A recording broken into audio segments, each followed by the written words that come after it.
Thank you all for waiting. Okay. Wow, I can't believe this is how we're beginning this year.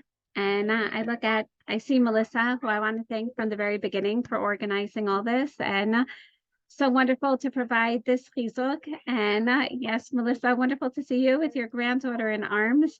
And I already want to apologize for any background noise that you may be hearing over the next few minutes.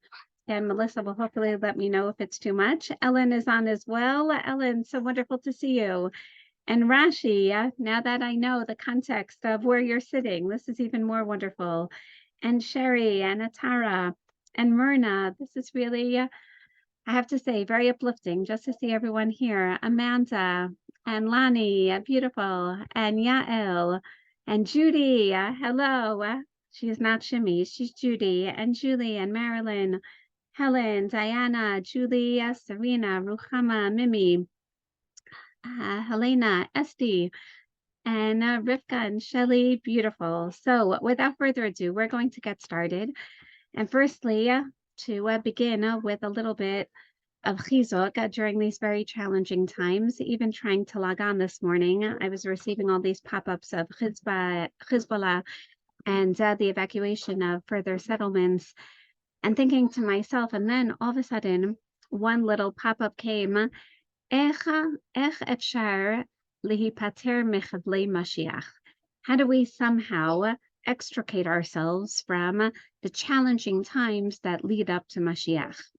And I was thinking to myself, there's no way to extricate ourselves because the Nevi'im speak about how difficult the stages are that lead to us recognizing the final redemption. And I think in our elementary stages of Jewish education, we think of a very, I'm going to say, almost simplistic approach. I don't just mean of a Beis Hamikdash coming down from Shemayim, but even the idea of, Mashiach coming, whether it's on a donkey or whether it's on, the wings of eagles and maybe even an El Al plane. And all of a sudden, all of our problems are going to be solved. It's very clear from the Nevi'im that there are various stages, and every stage is going to be accompanied with difficulty that is meant to affect change in us. And if it doesn't affect that change, then Hashem will just wait until the next stage, in which case, hopefully, that will affect change. And therefore, we're really living during seminal times wherein we recognize that what's going on really is painful. Every child, mother, husband, father, grandmother massacred is supposed to make us cry and supposed to make us recognize something is definitely awry. And then that's part of not only our personal, but our national cheshbon hanefesh. So on one hand, we have to ask ourselves, what have we been doing wrong? And I think it's very obvious the past 9 months of terrible disunity and enmity that are meant to foster a greater sense of unity. And I can't think then of a better way for us to respond to these challenges than to learn Sefer Shmuel. Because if you remember, even the past few weeks of learning the ends of Sefer Shoftim, we had all remarked together, and I'm looking at Rashi and feeling that we're once again in her home, that we remarked numerous times. Many of you that I'm looking at right now had said, Shani, I think we're back to the time periods of the anarchy of Bayamim Hahem, Ein Melech B'Yisrael, Isha Yashar Beinav Yaseh. Not only the simple lack of leadership, but the tremendous, if you remember, we spoke about the idea of not only the abuse of the underdog, but the tremendous disunity within Am Yisrael. How can an entire people be willing to destroy a tribe of Am Yisrael? How can people treat one another with such a lack of respect? And many of you said, I can't believe this, but over the judicial reform, we're sensing this. And as much as I try to think a little more optimistically, I'll be honest in saying that, yes, you convinced me that we may not be back at the same nadir of Jewish history as we were at the time of the Shoftim, but I do agree with you that it's imperative that we learn from Jewish history, that we learn from those time periods. And every time we all became a little both individually and collectively depressed, I kept on responding, if you remember, especially towards the end of the year, by saying not to worry. We're going to fix it. We're going to see how Shmuel Hanavi is going to write Sefer Shmuel. And ultimately, we began with our very last shiurim with regard to appreciating how Sefer Ruth is one of the antitheses to Sefer Shoftim. In other words, the chesed, the proper treatment of women, having individuals in society. And this is supposed to be encouraging and inspiring when particular individuals think to themselves, what can I do to change the scene? The answer is, you can. The answer is Sefer Ruth. Look at Boaz, look at Nomi, look at Ruth. These are three people, three individuals who changed the entire trajectory and ultimately are going to become altogether the parents and grandparents and great grandparents of none other than David HaMelech, and both biologically, but also on an ideological level. And therefore, it behooves all of us to appreciate that, yes, each and every one of us, I don't know about you, but just looking at what's going on in various communities. Now, I love when people from our community are posting pictures of the Noah taking care of children and stocking the shelves in Rami Levy here in Gush Etzion. It really is inspiring. And each one, I'm sure, is saying, what am I doing? Okay, by putting pickles on the shelf, am I really helping the war effort? And the answer is more than helping the war effort. You're helping Jewish society. And that in itself is not only meant to give chizuk to particular families, but again to the entire nation. And this is where we now continue with Sefer Shmuel. And I think that not only is this a Sefer that's going to challenge us with regard to appreciating the various stages of the formation of kingship, beginning with the end of the time period of Shoftim, seeing some of the problems of that time, and Shmuel Hanavi's resistance, but at the same time, the beginnings of Shaul, and then recognizing that even that, and it may not work out always the way that is anticipated or the way that we'd like, and then finally to get to the stage of David HaMelech, which obviously in all our tefillot, and I hope that we're saying with all the greater kavanah that we've been saying even before, et samach David avdacha mehira, mehira, mehira, mehira, tatzmiach, v'karno tarum b'shuatacha. That this is a time period where we tell HaKadosh Baruch Hu, okay, Hashem, like too much, enough. Again, we're getting the messages. We see that there has been a tremendous amount of disunity, and yet at the same time, there is tremendous Talmud Torah. And it's so interesting because Chazal teach us that during the time of David, there was tremendous Torah, but he wasn't successful in all of his wars by virtue of the fact that the people weren't always unified. As opposed to Achav, notorious Achav, that is Hashem. In future years, we're going to be learning and saying that he lived during a time of nationalized idolatry. And yet, Chazal say he was successful in the various wars against Aram, a major international superpower, because the people all unified. And this is certainly going to say, as depressing and as mournful as this situation is, it's also such an opportunity for us to work together towards not short-term achdut, but long-term achdut. And I want to begin with a little bit of a campaign to change the name of this war from Charvot Barzel, from iron swords, to Mashiv Haruach, which is really when we began this entire frightful war, and to literally restore a sense of achdut. I recently said this and someone said, Shani, it's already being restored and that's beautiful to call it a more positive name, call it Mashiv Haruach. I don't even like the Milchemet Simchat Torah because we shouldn't associate Simchat Torah with Milchama in the future. But Mashiv Haruach, let's restore on the same day that we asked HaKadosh Baruch Hu, Hashem, Mashiv Haruach Umored HaGashem, Baruch Hashem, looking outside in Gush Etzion. I don't know about Beit Shemesh right now, but right now it's there's rain all over, a chill in the air. Baruch Hashem, Mashiv Haruach. Hashem is saying, I'll be Mashiv Ruach, but let me see you. Restore the Ruach of Achdut, that hopefully will stay long term. So without further ado, we're going to begin, literally, very appropriately, the tikkun for the sins of the past.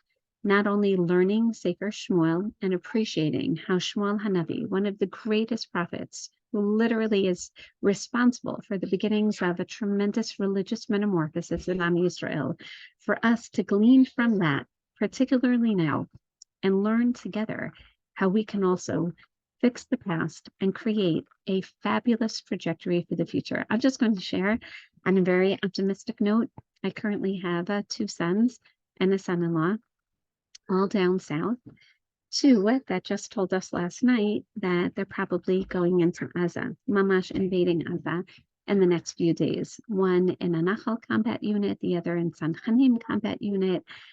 And of course, very, very nervous. As a matter of fact, our oldest son, who is also a medic in a combat unit in Nachal, because he was a MAC, told us that he's with other medics who are very scared, who are asking themselves, we have children at home. We went through medical school. We wanted to save lives. Again, why are they sending us in with the combat units?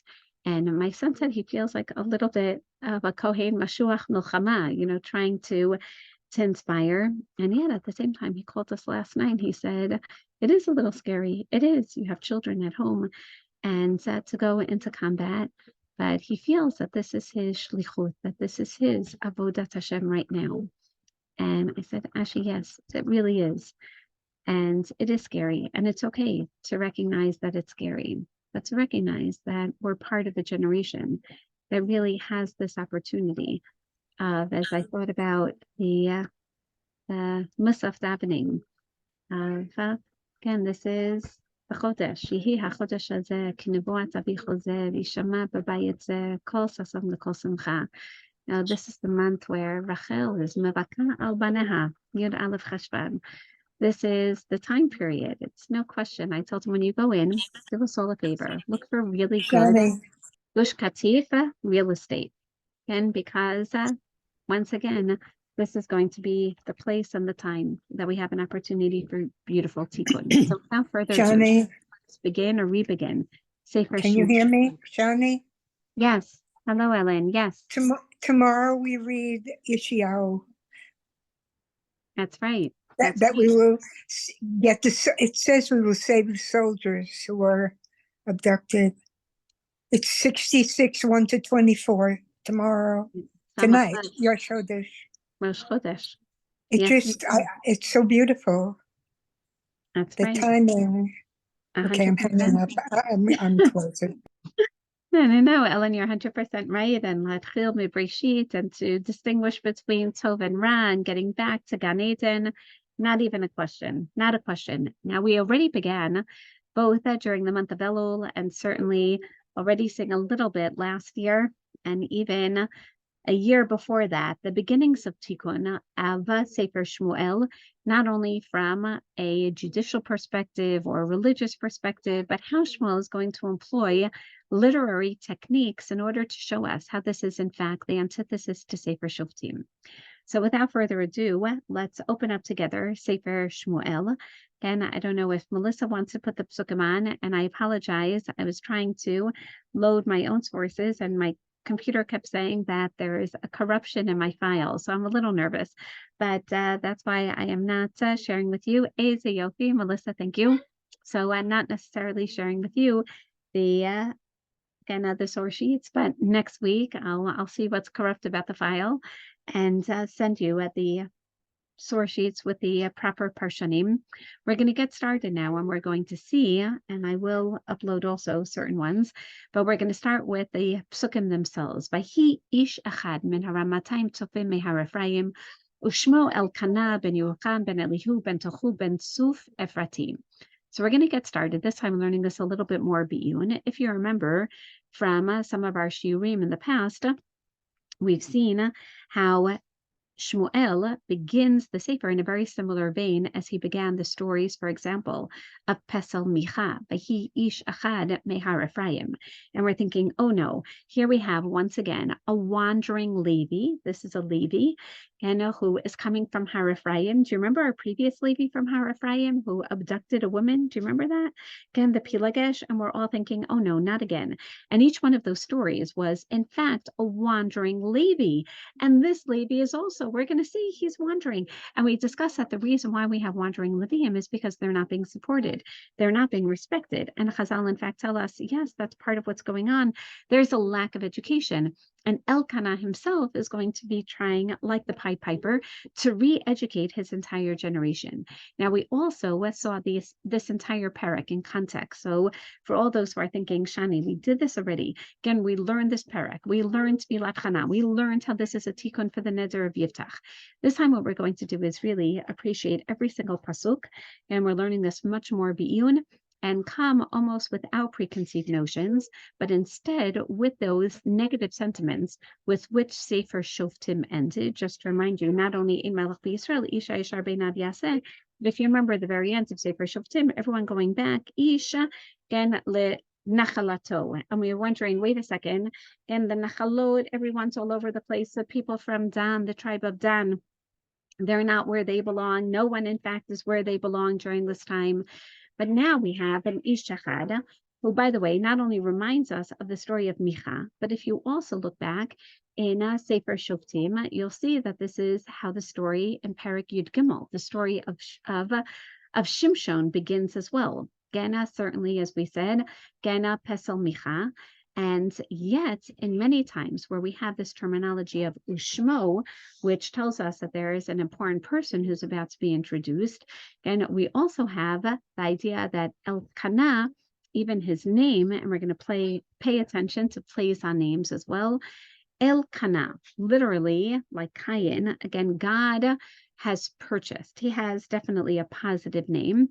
Again, Ben Yerucham, Ben Elihu, Ben Tohu, Ben Tzuf Ephrati. There's something already different about the presentation of this man from Har Ephraim. First, we find that there's a particular area where he's from, and this is going to be significant with regard to understanding Shmuel's, obviously, birthplace. And I'm even going to say his general homecoming, right? When we talk about Shmuel returning home, it's going to be to the area of Ramatayim Tzofim. So a little bit geographically, just to understand this area, Har Ephraim is literally the lower area geographically of Nachalat Ephraim. This is the border between Binyamin and Ephraim. So the north of Binyamin, the south of Ephraim, is called Har Ephraim. The northern mountain of Binyamin, basically the northern border of Binyamin with Ephraim, is Beit El. And directly north of Beit El is Har Ephraim, which is an entire mountain range, including the areas of Shiloh. The southern area of Har Ephraim is Ramatayim Tzofim. So please keep this in mind, that Shmuel, who clearly was looking, thank you, Melissa, Eze Yofi. Shmuel, who is clearly, as we see here, beautiful. So now I'm just going to point this out with excellent. Everyone see the what I call the four-leaf clover of Binyamin, right? Binyamin is surrounded, Harim Savivla, Shiloh, again is in Har Ephraim, the entire topography of the southern area of Ephraim, and it's all mountains, right? And many of us going through Kvish Shishim, again, we know this, right? So now let's take a look. This whole area, Shiloh, is in more or less the central area of Ephraim. South of that, as we're coming along, again, if you go from Yerushalayim over here through Beit El, you get to Ramatayim Tzofim. And today, this really is the area of Arimathea, and it is an Arab village of today. Don't get confused, by the way, with the areas of I'm going to even say of Ramah, Ramot, meaning any high place will be called Ramah. So I also called Ramatayim. The answer is that when you're there, and you can even see this driving along Kvish, there are two hills. There are two Ramot, one next to each other. So that's Ramatayim Tzofim, the term Tzofim that we're also familiar with. Again, this is not only the place that one can scout out to, but this is the place where then one looks like a Har HaTzofim. One can see the entire areas of both Ephraim, Binyamin. You're in the higher area because both Ephraim and Menashe are going to be a composite topographically, both of mountains and of Amakim and of valleys. So he's from, now we find a specific place, as opposed to the previous stories of Har Ephraim. It seems that he knows his location. And not only that, he's the first one who's mentioned for a while with an entire genealogy, not just his father, his grandfather, and his great-grandfather, his great-great-grandfather. And they're all basically, or he's described as an Ephrati. So this terminology of Ephrati, if you remember, we also saw it in Sefer Rut, that Elimelech and his sons were also called Ephratim. So the question is, wait a second, how could they be Ephratim if they're from Beit Lechem? So is Ephrati from Ephrat, which is near Beit Lechem till today, or is Ephratim is the terminology Har Ephraim? So generally, the term is based on, in fact, where one comes from. And the general term is actually from Shevet Ephraim. So I'm going to argue that it's used in the more conventional sense right now here in Sefer Shmuel Aleph. It's used as, again, as someone from Ephraim, the general area of Ephraim. It can be, as we've seen, it can be referring to someone from Ephrat, and yet most of the Parshanim say in Sefer Ruth that no, on the contrary, when you call someone an Ephrati, we've already seen that during the time period of Shoftim, Yehuda is a strong Shevet, but even more than that, because there is some type of famine going on, because of the lack of education and corruption, many people are leaving the areas of Beit Lechem and are coming to live in Ephraim. So if there is a Ra'av, again, during this time period, then people will travel to Ephraim. Even the people of Bnei Dan recognize the significance of Ephraim. So Ephraim was like, please pardon this terminology, all out-of-towners, Ephraim was like New York, right? So if you are from Ephraim, you're cosmopolitan, right? And everyone else is not. So it seems that this is one of the bases, excuse me, for Chazal to teach us that Elimelech, calling him an Ephrati, means that he is one of the leaders of the generation. He is a sophisticated member of his community. And that we get from the terminology of Ephratim, that he's from Ephraim. He's from the central part of Eretz Yisrael. But now we're going to continue with the secondary characters below Shtei Nashim, Shem Achat Chana, V'Shem Hashenit Pnina. And I hope that everyone recognizes in this pasuk a very clear chiasm. He has two wives. And this already is telling you, wait a second, we know this time period. And this time period is one which, by the way, reinforces how the stories of Pesach Micha, Pilegesh B'Giva, Melchamet Binyamin, perhaps as we saw, really are chronological, but it's not going back to the beginning of Sefer Yoshua, but as the Rabbanit maintains, really is chronological, telling you about the gradual decline religiously, economically, socially of Am Yisrael. In which case, we're a little surprised. Remember, we discussed the previous man from Har Ephraim? Not only does he not have a wife because he can't afford a wife, but he has a pilegesh. Now we have a man with two wives. So on one hand, he's a Ephrati. He apparently is somewhat wealthy. At the same time, the pasuk explains, no. The reason he has two wives is not because he necessarily can afford two wives, but rather, Shem Achat Chana. First, he took one wife. His primary wife was Chana, V'Shem Hashenit Pnina, and the second wife was Pnina. Vayhi lePnina yeladim uleChana ein yeladim. Now we understand the chiasm. He took Pnina because Pnina has children. Because Chana doesn't have children. And that's why he took a second wife, which, by the way, not only tells us, and we know halachically based on the stories of Abraham and Sarah, that if one is married to someone in Eretz Yisrael for 10 years and doesn't have children, he's allowed to divorce her. And yet, notice, he doesn't divorce Chana, but rather takes a second wife in order to have children. Here we also find the value, certainly, of Elkanah, of Peri Avarivia, of establishing a home and a family. But even though he has children with Pnina, Olachana Eini Eladim, let's look at the next pasuk. Va'ala ha'ish hahu mi'iro miyamim yamima lishtachavot v'lisboach la'Hashem tzvaot b'Shilo v'sham shnei b'nei Eli chofni u'Pinchas konim Hashem. Wow, what a chock-full pasuk we're about to take a look at now. Va'ala ha'ish hahu mi'iro. And he left his ear. Now, in order to really appreciate this, we have to look back at the end of Sefer Shoftim, where we saw that everyone went back to their ear. He leaves his ear. In other words, everyone else seems to be content. If you remember, kidnapping literally the wives of the women of Binyamin from the women, of Shiloh, from the wine festival, from the grape festivities taking place in Shiloh. And he is not okay going back to his ear. He is going to go again from his city. And the juxtaposition of the psukim seems to tell us and basically highlight that the reason why he's going to be going is because Olachana in Yaladim. So he's going to go to prostrate himself, to sacrifice to Hashem, B'Shilo, in order to appeal to HaKadosh Baruch Hu, meaning we're asking ourselves, why is he prostrating himself so much? Again, the answer is because Olachana in Yaladim. At the same time, I hope everyone was there for this year during Elul on Miyamim Yamima. By the way, it seems like a different reality when I say, okay, Elul time. But to remember Miyamim Yamima, we've seen that term before. We saw the term Yamim Yamima the first time in Tanakh in the story, or basically the laws of Karban Pesach. So maybe we can say he's going up Pesach time. But we're about to see that he's going to go up at a time that clearly is not Pesach time. And not only Shana b'Shana, but it seems that, okay, he's going up Pesach and probably all the regalim.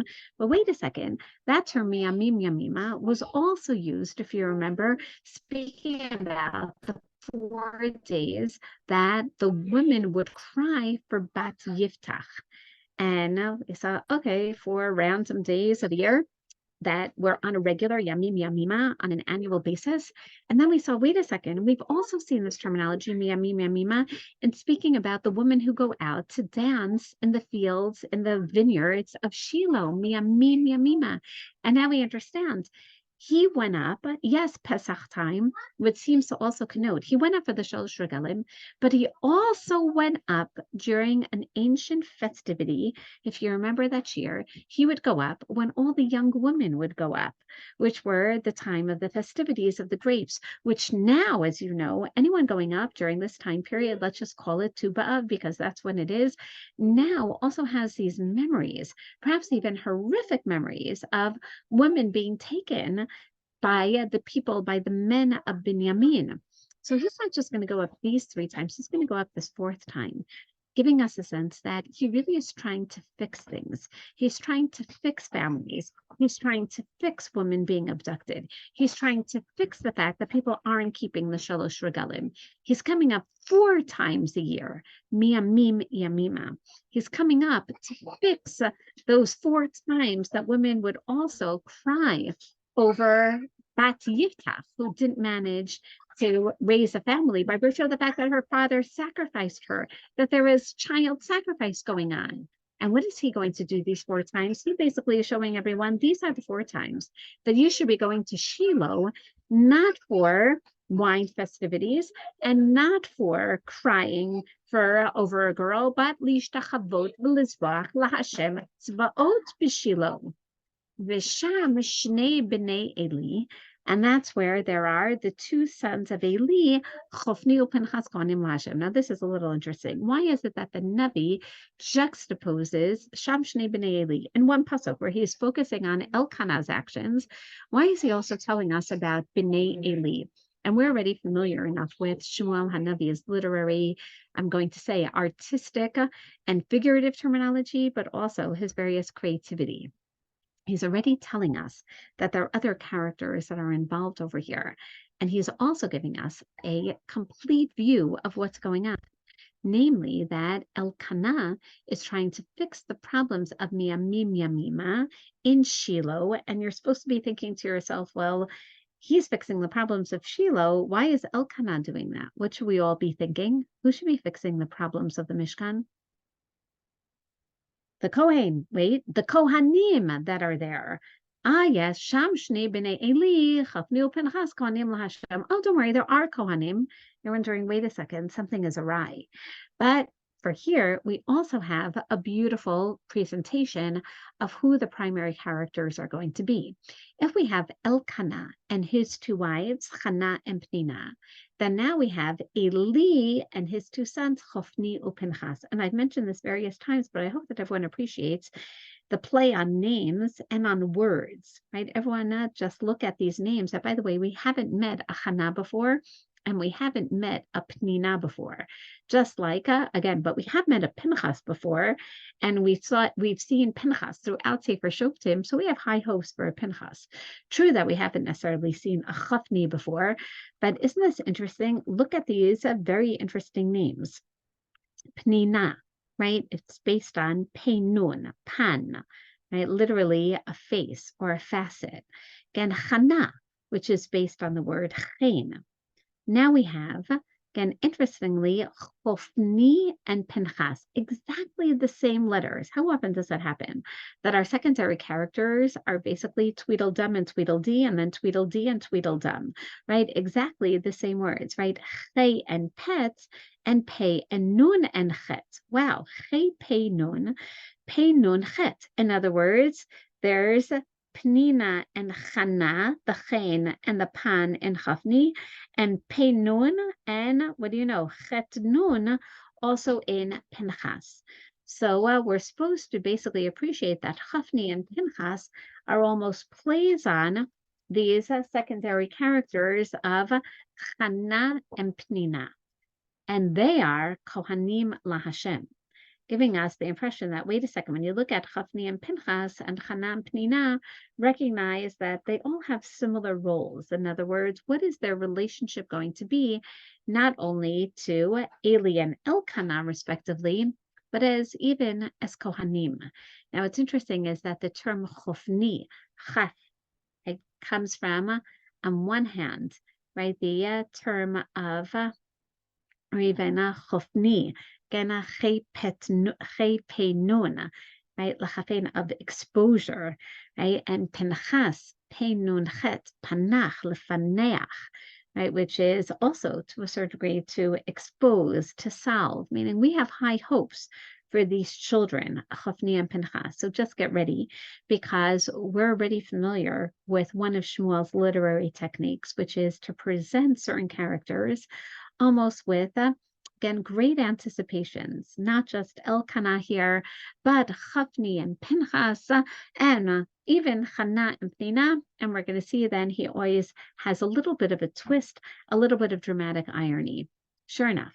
And we see that he comes every year, Vayisbach Elkanah, Venatan lepnina ishto ulechol baneha uvnoteha manot. Every time he comes, again, to sacrifice, and notice the term of zevach, which is always a shlamim, namely that you go and you give something and to Hashem, but also to the Kohanim, and obviously you get to participate as well. So notice now another term, Vayhi Hayom. And this is the author's way of telling us focus on a particular time. And we discuss Hayom can relate also to Yamim Yamima. And the Chazal here say Vayhi Hayom is referring to Rosh Hashanah, even though we're going to see that Chana herself is remembered on Rosh Hashanah. So it seems that this is referring to perhaps all other years, or Hayom, the day of Yamim Yamima, could very well be a few days before even, or during the time of Tu B'Av. Again, that's the Yom. This is the way that the Navi tells us that we're supposed to be focusing on a particular time, a particular day. And if you look at the various Parshanim, Vayhi Hayom refers to Hayom Hayadua, some type of clear day. In Sefer we have this as well. Hayom Shabo Haya Ragil Elkanah B'chol Beito La'alot L'Shilo V'Lizboach Sham. The regular day, which now we've seen are really 4 regular days, that Elkanah goes up, and the Targum Yonatan says, V'have Yom Moada. It's a way of referring to a Yom Moed, a particular day. And this is when he gives his shlamim, just like everyone. Every time you go up, Aliyah LaRegel, you have to bring a shlamim. And this time, in Atan Lepnina Ishto, Ucho Baneh B'notah Hamanotas, as he does, he always gives to Pnina and to her children. Now, this already tells us that every time he goes up to daven for Chana 4 times a year, that means that Pnina, it's a whole family affair. Pnina comes with her children as well. And then Ulachana Yitain Mana Achat Apayim. And he gives Chana 2 portions. The terminology of giving her apayim, the Chazal basically debate, what does this mean? Most of the Parshanim say kiflayim, meaning he gives her double the amount that he gives not just Pnina, but Pnina and her children. And you're supposed to say that Chana can't eat that much, right? Meaning all these portions. According to Chazal, we see that that Pnina has 10 children. So what does that mean? That Chana is going to eat 11 portions worth, right? Or 22 portions worth, that she gets double what they have. And some say, no. What it means by giving her, and mana achat apayim, means that he gives her with a different countenance. He gives her, perhaps, I don't know, with a different look on his face, with a look, maybe a look of greater compassion. He gives Penina and her children, okay, here's dinner, I'm providing for you. But with Chana, it's more a romantic meal. Kiat Chana ahev, v'Hashem sagar rachma. And when you look at this pasuk, clearly Shmuel Hanavi wants us to remember, wait a second, there's one other character in Tanakh of whom we hear that he loves his wife. Who is that? Sorry? Yitzchak. So Yitzchak, so it says by Yitzchak that Yitzchak vayaveha vayinachameha. Okay, Yafeh, but even more, Yaakov. Yaakov says explicitly, and that Yaakov ahav, right, et Rachel, and do you remember that Leah is the snu'ah, right? He loves Chana. Now here it's interesting, right? It's not as if Penina is the snu'ah, but he loves Chana. And this is a way of bringing us back to Rachel. And we're going to see that Shmuel Hanavi is going to do this numerous times, bring us back to Rachel stories. And the question is obviously why. And on one hand, argue, well, this is the area of Ephraim, this is the area of Benjamin, this is Rachel territory. Number one. Again, number two, especially with literally the massacre of Shevet Binyamin, there definitely is a sense of we have to fix Rachel's children, right? And Menashe and Ephraim should be standing up and fixing this. And now keep in mind as well that Shmuel Hanavi, and this is going to be very, very, very important, Shmuel writes this, and we discussed that, especially until Perek Tet, it seems that he's writing this together with Sefer Shoftim, and at the same time that he's writing it. But by Perek Tet, he already knows that who's going to be the king? Shaul, from Benjamin, from the same tribe that was massacred. And he's going to be, obviously, a descendant of Rachel. And basically, he's already building up a little bit of the background for us to remember, okay, we're going to go back to some Rachel stories. So this is a very clear resonance of a Rachel story, not only that Yaakov loves her, but Hashem Sagar Rachma. And the reason I say that it brings us back to Rachel's story is that if you turn back to Bereishit Perek Lamed, there we saw that Hashem, Bayar Hashem Kisnu Aleah, Bayiftach et Rachma v'Rachel Akara. From here we learn that what type of akarut does Rachel have? Initially, the same akarut that Leah initially has, namely that they both have a functioning uterus, but it's closed, what we would call today unexplained infertility. Hashem is involved and opens up Leah's Rechem, and eventually, Vayiskar Elokim et Rachel will also open up Rachel's Rechem. So too, we should realize, what type of infertility? This isn't a Sarah Imenu, postmenopausal infertility. This is not an explained infertility, it's unexplained, which is very frustrating. And we're going to see together the frustration of Chana. At the same time, it's also hopeful in the sense that at any moment, Hashem can get involved and open up her rechem. Now, in the backs of our minds, we're thinking, wait a second, we know the story of Rachel, and Hashem eventually did open up her rechem.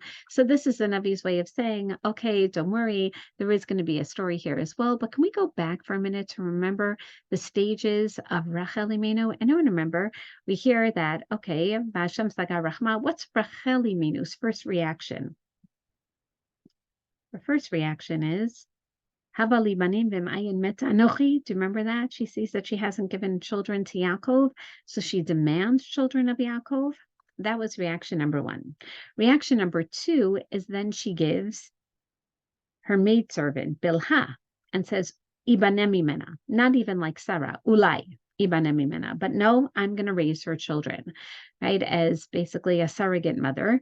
So I'm going to give Bilhah as the surrogate, and I will raise her children. In fact, Anani Elokim, Naftule Elokim, Niftalti Machoti Gam Yacholti, right? That's number two. Then the third is the famous story of the Dudaim, basically her attempt, we'll even say, of some type of fertility treatment. And then finally, Vayiskar Elokim et Rachel. And Chazal say, don't worry, of course, there was tefillah, but it wasn't just tefillah.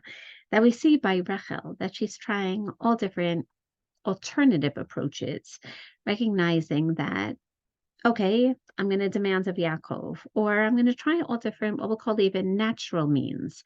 I'll give a surrogate. I will, and I will be the one to, and to try fertility treatments. And basically, we're going to see that Hannah is also a tikkun for Rachel. And obviously, there's the long-term tikkun of Rachel dying and recognizing that Hashem, that she really has to turn to Hashem, which is beautiful. Now, keep in mind also in the Rachel story that on one hand, when she has Yosef, Asaf Elokim et Cher Pati, and then she renames him Yosef Hashem Li Ben Acher, but before Binyamin is born, and basically the birth of Binyamin is also going to be intertwined with her taking the Trafim and sitting on the Trafim, which are these ancient, like, inflated stomach type of, you can go to the Israel Museum and see them. They were also considered a portent for fertility. So even to have Binyamin, there were Truffim involved, and we're going to see that Shmuel Hanavi is going to play off on all of this. So you would think that Hannah, knowing this, okay, let her give a surrogate. No, she doesn't need to give a surrogate because, okay, Elkanah has children through Pnina. But let's continue. And then now, v'chiasata tzarata gam ka'as. And her tzara, her rival, referring to Pnina, and obviously the reason she's called the rival wife is because not only is there always some tension when you have two wives, but especially because Hannah was the first wife, which would have meant that had her son, she was supposed to bear, right, a son who would then inherit Elkanah. But now, when Pnina has the first sons, so we can imagine that just like Hagar, right, who taunted Sarah or Sarai, now v'chiyasatat sarata, maybe not even actively, but Pnina is going to taunt, or the word v'chiyasata, she is going to cause frustration. Or, again, hayta mekanetet ota b'dvarim la'orer bakina, or she's going to arouse her frustration, because we see in Dvarim Parak Lamed Bet that that's the term for literally arousing a frustration. And gam ka'as. So many Parshanim understand that to mean, and she would do this on a continual basis. So Chazal fill in for us a little and say, she would, what does that mean that she would taunt her or lead her to frustration? She would say things like, oh, how do you like the new sweater that I bought for, my 3-year-old? Or, Hannah, right? We're going on a trip to the Jamboree today. Do you want to join us? Right? And different ways of taunting her. Now, Chazal see, right, why would Pnina do something like this?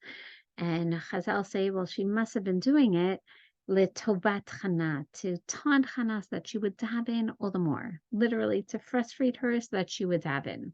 That's a nice way of looking at Pnina. But the Malbim explains the term b'chiasata tarata, that it's true that her rival wife did do things to frustrate her, but gam ka'as. But even independent of that, thank you, the Malbim, let's take a look, beautiful. V'chiasata tarata, we're going to go down, excellent, take a look, beautiful. Wow, Melissa, thank you. Shetzarta urara et kasa, her tzara aroused her anger, but gam ka'as mitzad atzma. She herself was frustrated. In other words, it wasn't just Pnina, gam ka'as, mitzad atzma hayala gam ken ka'as, that even without Pnina, she would have had frustration. Bavur harima, ratzalamar mitzad shaita mera'emet tamid umitlonenet. That yes, Hannah was, we're going to say, like a regular woman who was bothered. She really is frustrated. And she complained to Hashem, ki sagar Hashem ba'ad rachma. Hashem really, like, why me? Why me? וכבר ביארנו, כי מדי בואם לבית השם, הייתה כוונתם להשתחוות ולהתפלל, על שיפקוד השם את חנה, and as the Malbim explained the juxtaposition of the psukim, well, Chana in Yaladim, and what do you know, Elkanah goes up, Miyamim Yamima, he went up so that Hannah would have children. Balachin. Be'et Bo'am Lebeit Hashem, Niskaru B'taratam Tamid. Can you imagine that association? Every time they would go up to the Mishkan, they would be reminded of the fact, oh yeah, we're going because of Hannah, Sha'achar Hatvilah Niskara. So they would go and they would daven and they had these karbanot that they offered to Hashem and then they would eat.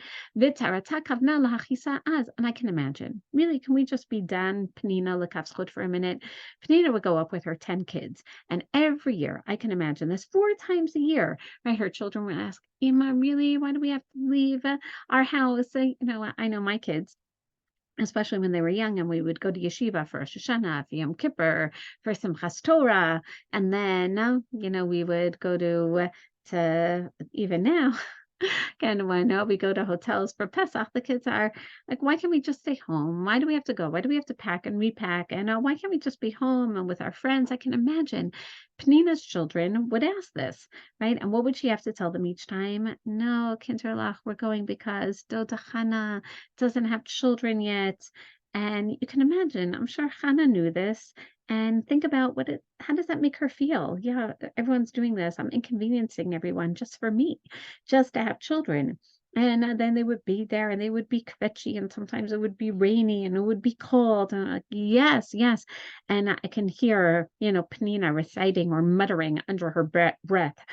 This is so frustrating. And why do we have to do this all the time just for Hannah? Why can't Elkanah just give me a break and keep me at home? Now I have tons of laundry to do. And if only, why can't she help out a little bit more with the kids? If she already can't have her own kids, let her change some of my diapers, right? I can imagine the frustration that was felt on everyone's part. And then, as if we didn't feel this frustration enough, Pasuk Zayin, V'chein ya'aseh shana b'shana. Imagine this. Midei olota b'veit Hashem came tachisana. It was particularly provoked at the time of going up to the Beit Hashem. It was accompanied by a lot of frustration. And therefore, Hannah every year, Vatifke v'lo tochal. You just heard the first part. Elkanah would be very forthcoming in providing her with such a gracious portion, with such a romantic gesture. But this was accompanied by her crying, and Hannah's not eating. But let's go back to V'chein yaseh shana b'shana. Shani, just may I make a point? What's very frustrating to me is to see Shmuel writing these intimate details about his family. Correct. Now, by the way, you're supposed to say, how can you write this about? Well, so far, who's a great character? Elkanah is great, right? Meaning he definitely has high regard for Elkanah. He's telling us that his mother was very frustrated. Yes, how is he presenting his mother? As disgruntled and frustrated by her rival wife. And yes, indeed, right? He is writing it this way.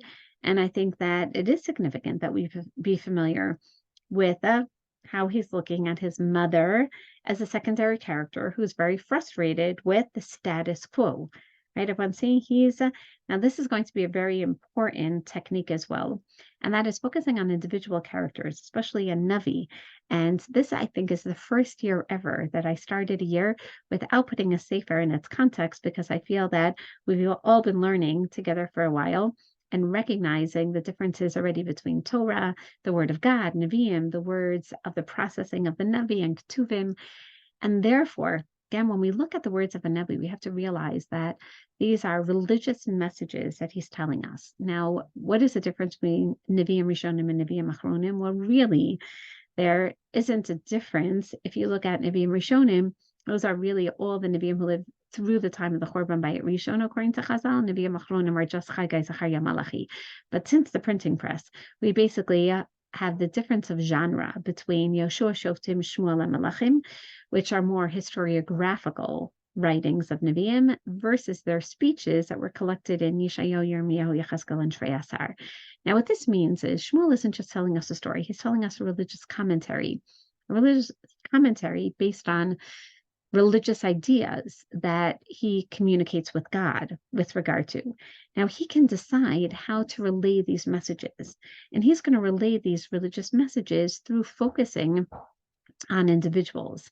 So he really is offering, I'm going to say, a social critique and social commentary through his own parents, right? In other words, we already know the backgrounds of Sefer Shoftim, and he's telling us, okay, here's my father who's trying to fix the problems, and here's my mother, who to a certain degree is really and disgruntled at the status quo, meaning as opposed to everyone else who's fine with the status quo, she's crying over this. Now, Elkanah is the active one, and until now, she's been very passive. And therefore, take a look at this. He's telling us that everything was same old, same old. And especially for Hannah, you get a sense of the redundancy. And in speaking with women who are suffering through infertility, that's exactly what they feel. Now, it's interesting because when we talk about Shana b'Shana, right, when we talk about an annual basis and okay, every year, there's something very calming about a routine in the sense that it creates a certain structure in our lives, which right now we're feeling the opposite of, right? Shana b'Shana, what happens when we don't have Shana b'Shana, right? Then we're all very again, alarmed and anxious. But imagine, and if you have children, then you want that shana b'shana, then you want a certain routine, then you want a certain norm. And not only that, but you know that every shana really is different than the previous year because, after a certain age, okay, you're 50, you're 51, 52. You don't necessarily track the progression as much, but with children, you see, they're a year old, they're 2 years old, they're 3 years old. Every year is different. Every year they're more developed. They're in 8th grade versus 9th grade. Wow, what a significant change. But if you don't have children, it really is just the same old, same old. And you can imagine from Hannah's perspective, excuse me, it really is the same every year. Midei alotav veit Hashem, came tachisena. And therefore, what you see is she provoked her. I don't think Penina actively provoked her. But when you're doing the same thing and there's no change on Hannah's part, then there's even greater frustration. And that's going to lead to Vatifke velo tochal. So she wept every year and she didn't eat. And now Shmuel interrupts the norm by telling us the following. Vayomer la Elkanah isha. Until finally, one year, there's a break in, I'm going to say, the norm and the regular. Now, what's interesting is that even the way that Shmuel's writing this, he doesn't tell us what year. He doesn't tell us how many years this went on for. With Avram and Sarah, we know. He doesn't. With Rivka and Yitzchak, we know. Again, with Rachel, it's a little harder. We don't know the exact number of years, but we kind of do because after Yosef, it seems that that's when Yaakov said, okay, time to go back. And then he works for another 6 years. So now we figure out that was, clearly after 14 years after marrying Rachel, after 7 years of marrying Rachel, because for the first 7 years he worked for her. So here we don't have any sense of passage of time, just a lot of miyamim yamima, a lot of shana b'shana. And perhaps that's exactly what Shmuel Hanavi is trying to say, that this overlaps with the time period of the Shoftim. It overlaps, right, with, again, what's going on with the basic time period. In other words, this is just the same old, same old. It's not just like 9 months worth. This is how he is portraying to us the entire zeitgeist, the entire spirit of the time. So that when Elkanah speaks to her, and I'm sure he was talking to her about other things also, especially Yitei Mana Chatapayim, that if he's giving it to her with a certain countenance, I'm sure he was talking to her. What Shmuel is saying is, let me share with you the one conversation that basically changed the picture. And his mother probably shared with him that, yes, then Elkanah said to Hannah, Lama tifki v'lama lo tochli v'lama yera levavech. Why are you not eating? Why are you crying? Right? Why are you crying? Why are you not eating? Lama yera levavech. Why is your heart so grieved? Halo anochi tov lach me'asara banim. And this is a perfect transition from one week to the next. And for us to understand what happens in this pasuk. And every year, I'm sure, Can anyone even tell me what words you think he was saying? And basically, Shmuel HaNavi tells us, don't worry, my father is amazing. He said, Mana achat apayim. I'm sure he said, okay, Chana, don't worry, this is going to be the year. This is it. And I davened so hard this year. Or I can imagine the conversation. And Chana, again, this time I gave the biggest sevach that I've ever given, right? So HaKadosh Baruch Hu is definitely going to answer. And at a certain point, Elkanah says, he says, come on, Hannah, right? I'm the one, I'm working so hard. And why aren't you eating? And maybe he's thinking also, part of like when one brings a korban, the kohanim have to eat it, especially a chatat, that's part of the actual kapara. Meaning, you should be eating this, you should be taking some role in this. And why are you crying? And why are you grieving so much? And we're wondering, wait a second, it seems that he really is concerned for her. And perhaps he said this every year, Lama tifki, lama lo tuchli, lama yara lebavech. But it seems that the last line is what's going to change everything. Halo anochi tovlach me'asara banim. And he knows that you know that he've used a similar term before, right? When was this? Anyone remember what Sefer did Shmuel HaNavi use a very similar term? Okay, you don't have to go back too far. Bad, and hopefully, okay, now Melissa is going to bring up Sefer Ruth, Perek Dalid. Perfect. But let's go to the very end of the Perek. Thank you, Melissa. Beautiful. Again, notice firstly, excellent. One more pasuk up, pasuk tetvav. Excellent. Vayalach, do you remember the Shchenot, who were basically the rivals of Naomi, who said Hazot Naomi? Not only did they tell her, Baruch Hashem Asher Lo Hishbit Lach Goel Hayom V'Yikari Drink Shmo. some water.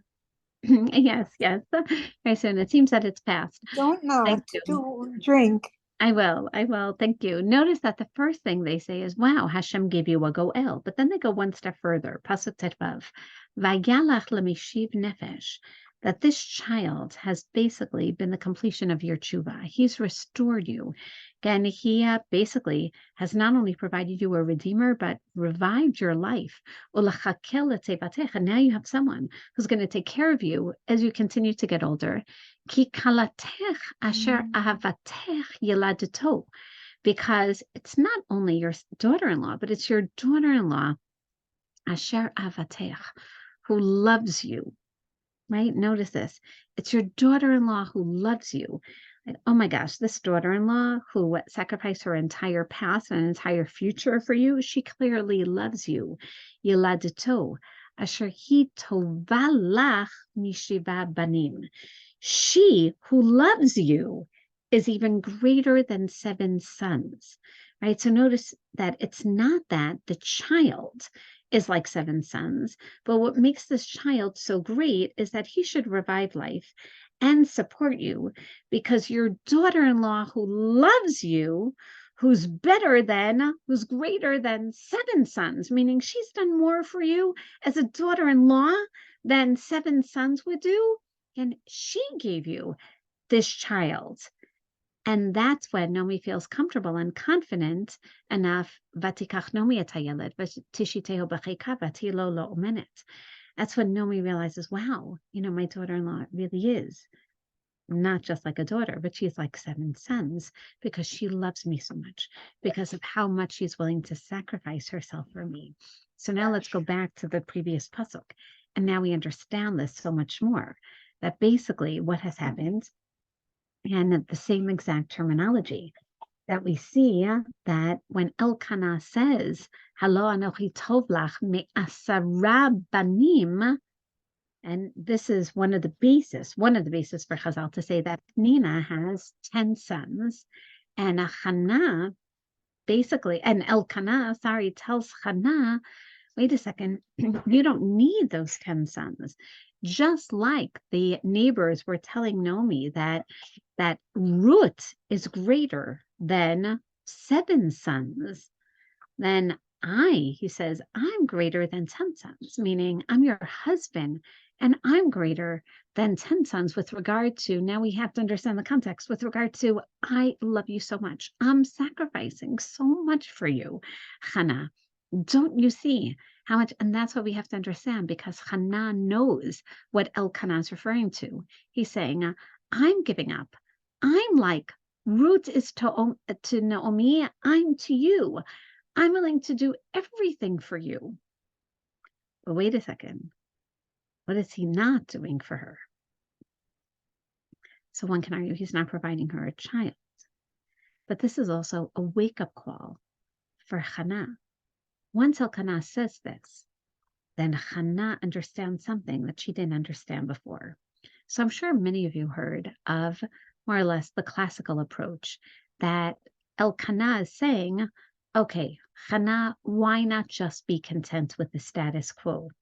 In other words, maybe this isn't your shlichut. I'm better than 10 sons.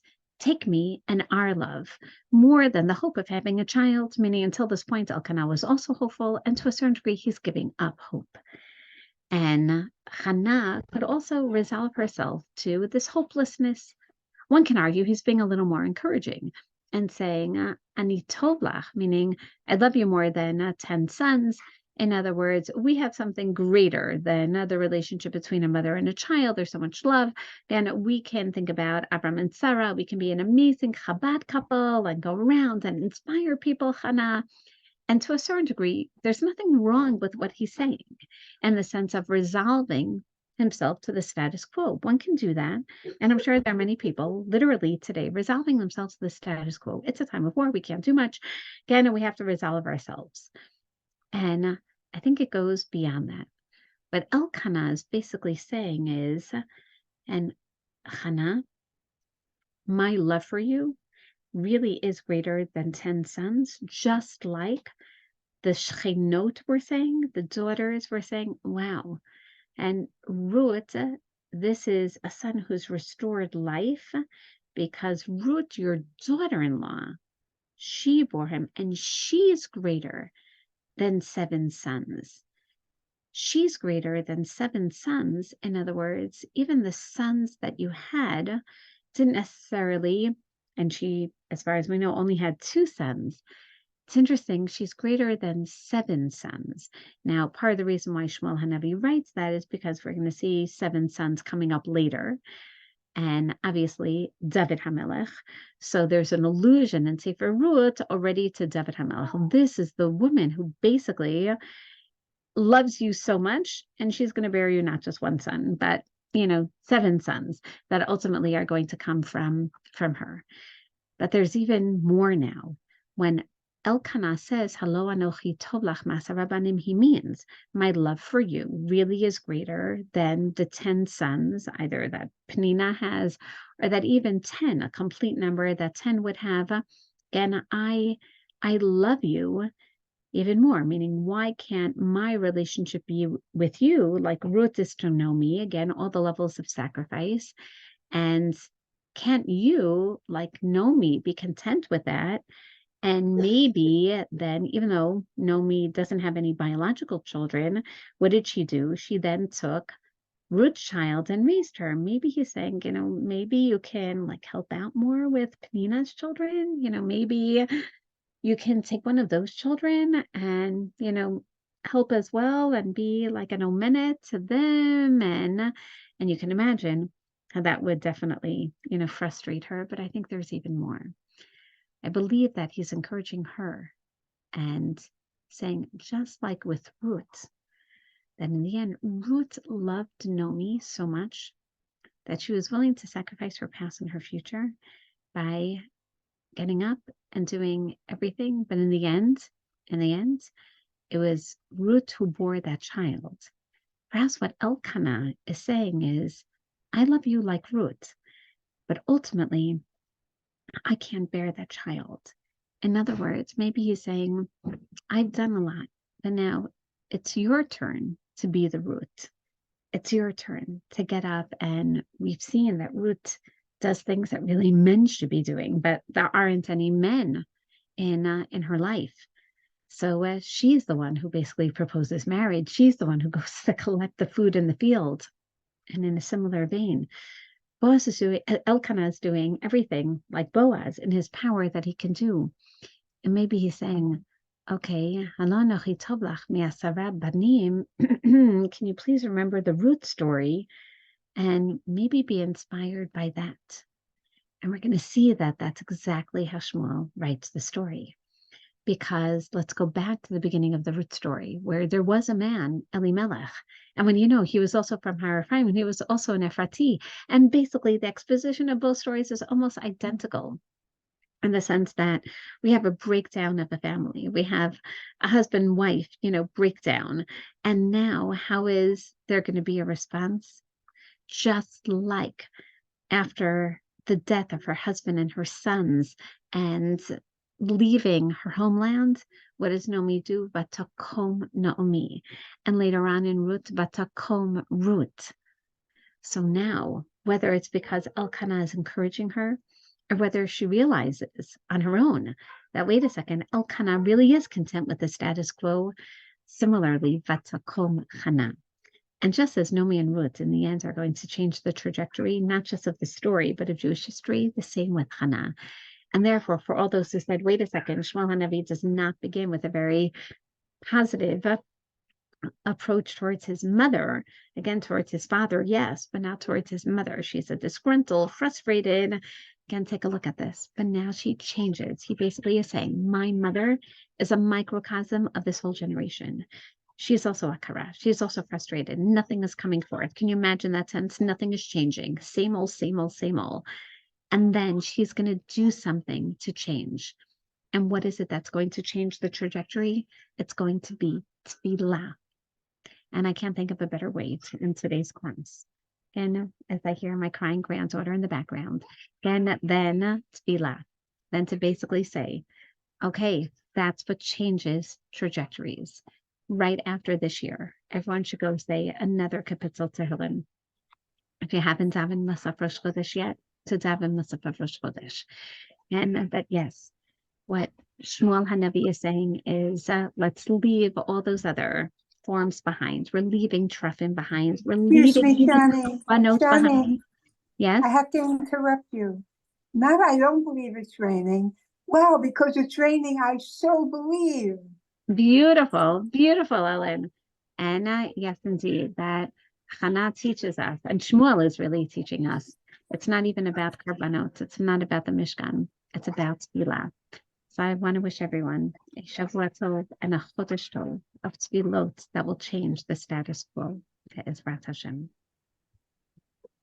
Amen. Hey, thank you. And Melissa will keep us posted if we're in person or on Zoom next week. If we are in person, we might be limited to the number, so I'll have to have some sort of sign-up sheet, and it'll be first come, first served.